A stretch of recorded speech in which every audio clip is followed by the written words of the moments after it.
What's up, y'all? Tonight I want to put together one of my favorite dishes of all time, ramen. Pay attention, take Notes and hit that like.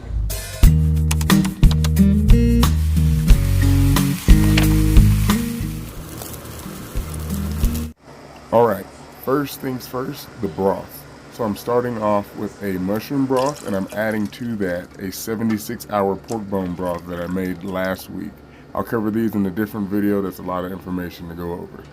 Next, we're going to add roughly, this is about 30 grams or a couple tablespoons of miso. Stir that in, and we're going to let that just kind of marinate for the next 30 minutes or so.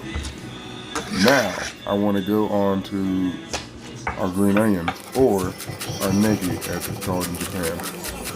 Okay, so it's super important when you're cutting this negi, really anything, you want a sharp knife.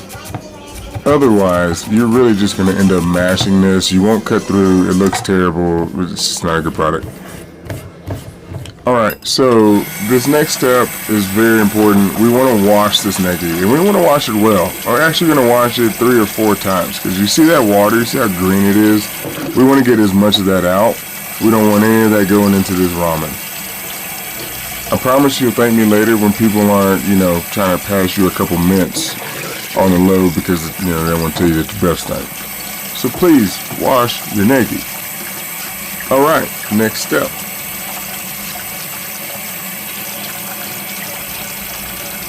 These are kikurage, or wood ear mushrooms. Quite an interesting mushroom, y'all. They're also known as jelly mushrooms. They're very soft when you get them fresh. They should never be slimy.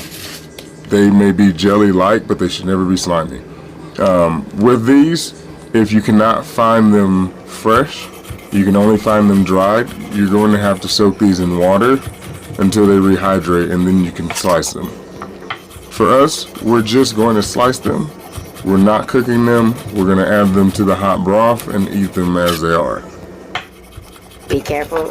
Do not cut yourself, okay, man? Alright, up next is our chashu. So this is pork belly. This specific piece I braised in, I think I actually got a video. I braised in some soy, some mirin, some sake, little sugar, carrots, bay leaves, Thai chilies. I think that's actually it. And this went for 5 hours or so, 4.5, 5 hours. You'll know this is done when the pork is tender. It will not be fall apart like pulled pork tender. You're looking for the meat to pull away from itself. It will still be firm, and it's firm because of the amount of salt that's in the soy sauce. That's also going to actually kind of cure the meat too. And this is where chashu gets its unique texture. Great thing, once this is cold, it's great to heat up at camp because all you need is a torch or a hot skillet and you're done. So here, we're going to just line our chashu out on a grate.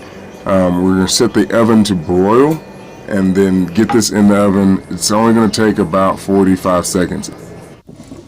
Alright, so now we have our noodles cooked.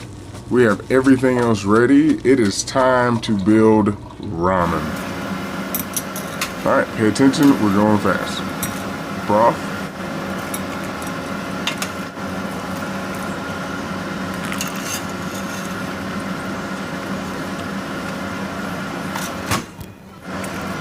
Go in with the nudes, a little bit extra. Negi, sesame, kikurage, go on with that chashu. Hit it with a little bit of tare, little salt sauce. Those ajitamas I didn't show you how to make. That is it. Hope y'all enjoyed it.